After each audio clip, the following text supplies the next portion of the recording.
menuju Wairebo kita harus berjalan dulu sekitar 3 jam ya. 3 jam sampai 4 jam. Nah, jalannya menanjak dan ini udah mau sampai. Dan ketika sampai kita disambut dan ada semacam upacara penyambutan terlebih dahulu. Ya, ini indah sekali ya, Wairebo, luar biasa. Pak siapa nih Pak? Pak Sil. Pak Sil. Oke, Pak Sil dari Wairebo nih sebagai apa nih Pak Sil? Pelayan di sini. Pelayan.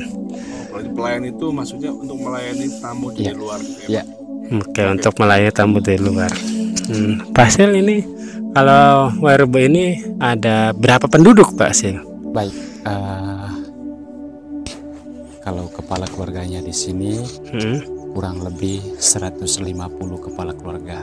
Oke. Dan total masyarakatnya kurang lebih 600-an orang. Ya. Tetapi kita sebagai masyarakat Wairebo bukan hanya di kampung Wairebo ini kita tinggal. Jadi ada kampung pemekaran dari sini di kampung Kombo tadi. Jadi pagi ini Bapak pas mau ke sini itu sudah lewat ya. Ya. Gitu. Karena di sini di area kampung Wairebo ini tidak ada sekolah. Jadi kalau anak-anak kita itu mau sekolah, kita harus tinggal di kampung Kombo. Dan anak-anak sekolah ini datang ke Wairebo tunggu akhir pekan dan liburan panjang. Ya. Dan di sini juga di kampung Wairebo ini tidak ada daerah persawahan. Dan kalau masyarakat kita di sini untuk mendapatkan beras, kita harus turun ke kampung Kombo untuk mengambil beras. Dan proses pengambilannya harus turun dan baliknya pun kita harus pakai pikul ya. Terutama dari pos 1 sampai ke kampung Wairebo. Mata pencarian sehariannya seperti apa? Apa yang dilakukan dalam setiap hari? Baik. Jadi di kampung utamanya kita ini atau kampung Wairebo ini, jadi di sini kita sebagai petani dan kita bertani kopi. Dan kopi ini sebagai pemasukan utama bagi masyarakat kita di sini. Dan yang kedua, vanili, cengkeh, juga kayu manis. Oke. Ya.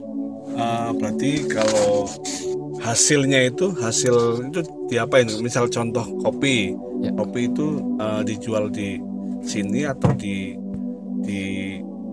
dijual ke luar sana atau untuk wisatawan? Baik. Misal.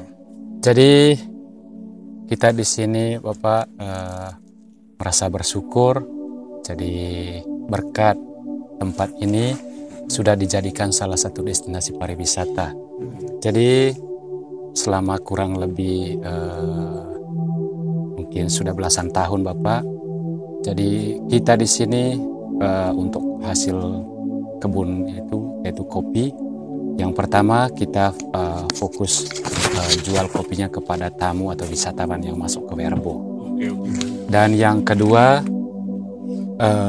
berkat kampung ini dijadikan destinasi pariwisata, jadi ada juga perusahaan besar yaitu dari Classic Bean, datangnya dari Bandung.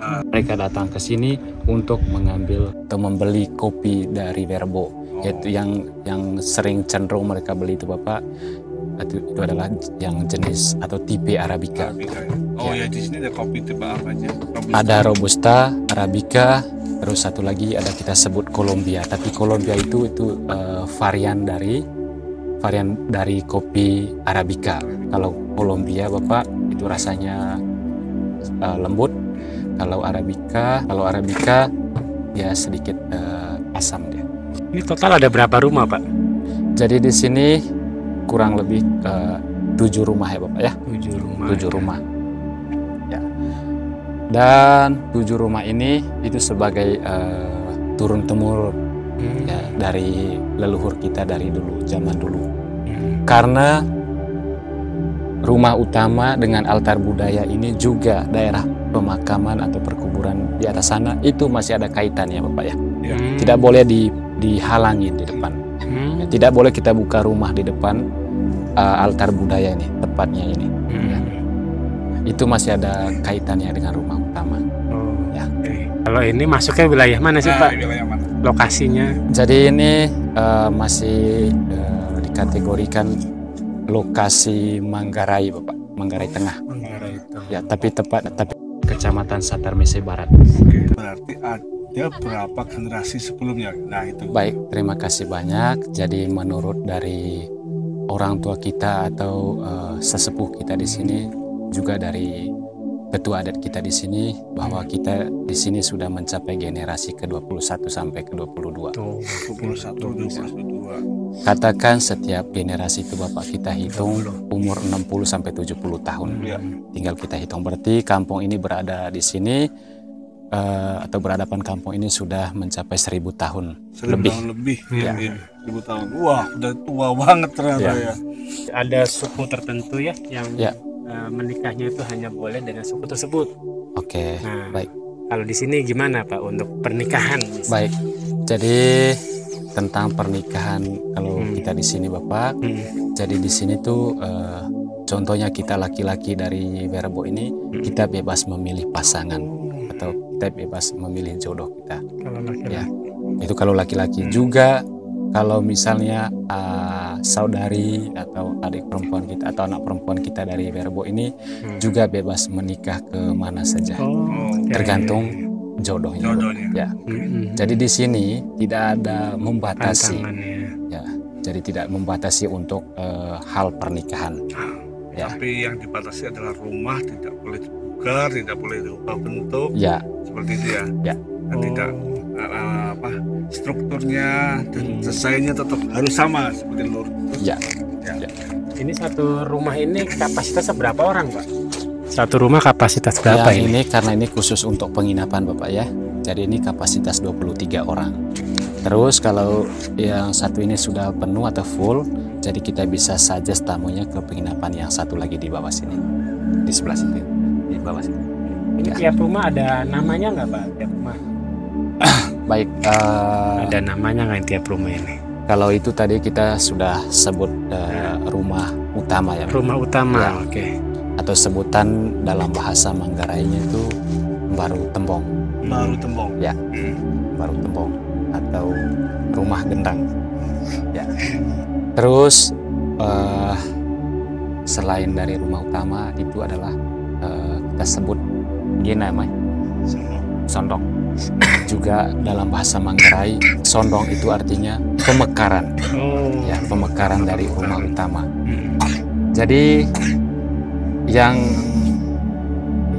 lumayan kata Mai, karena ini tadi sudah disebut ini rumah utama ya Bapak ya. iya. Tapi ini ada kita sebut Gena Maro. Tirta Genama. Iya, Tirta Gena Maro. Ya ini.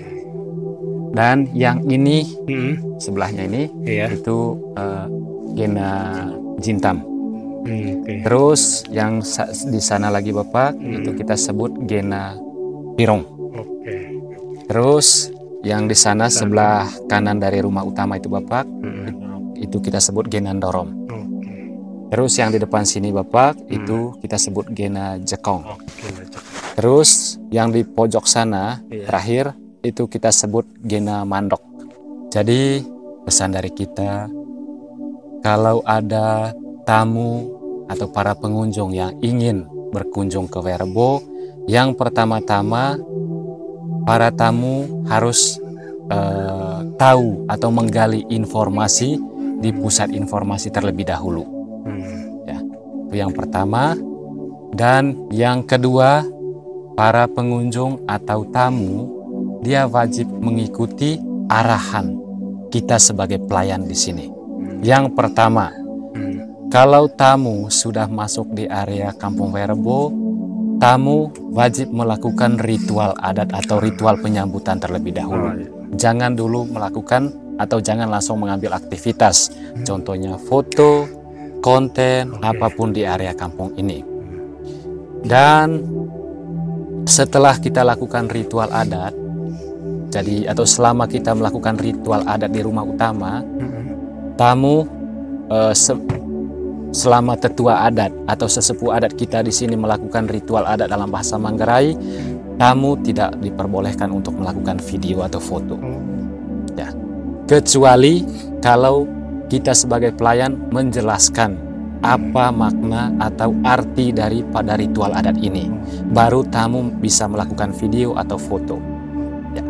7 buah niang ini adalah sebuah simbol. Ya. Oh, simbol. Ini simbol. Mengapa simbol? Karena leluhur kami telah mengakui bagaimana relasi antara warga atau leluhur kami, relasi antara masyarakat di sini dengan alam. Ya. Ya. 7 buah niang ini adalah simbol dari 7 tempat yang memiliki tempat keramat bagi orang Werbo. Ya. Ya. Jadi ada 7 tempat di sini yang kategori masyarakat Werbo memiliki sebuah relasi yang intens. Sehingga setiap kali acara atau ritual adat di akhir tahun itu kami persembahkan sesajen. Sehingga 7 buah niang ini adalah simbol dari 7 tempat itu. Ya. 7 tempat itu. Yang pertama Goloponto. Ya. Yang kedua Mata Air Werbo. Oh, mata air. Kedua boleh? Ya. Yang ketiga Hombel. Nama tempat ini, Pak. Ya. Yang keempat Pontonau. Yang kelima Polo. Yang keenam Pontonau. Ya, Pontonau. Polige. Oh, Pontonau. Yang ketujuh Tinggal saya lupa ingat. kita potong aja. Tapi 7, Pak. Ya. 7 nama tempat ini. 7 nama tempat ini. Bahwa relasi antara alam 7 tempat ini dengan masyarakat itu sangat intens. Buktinya setiap ritual adat akhir tahun itu dipersembahkan secara khusus. Ya.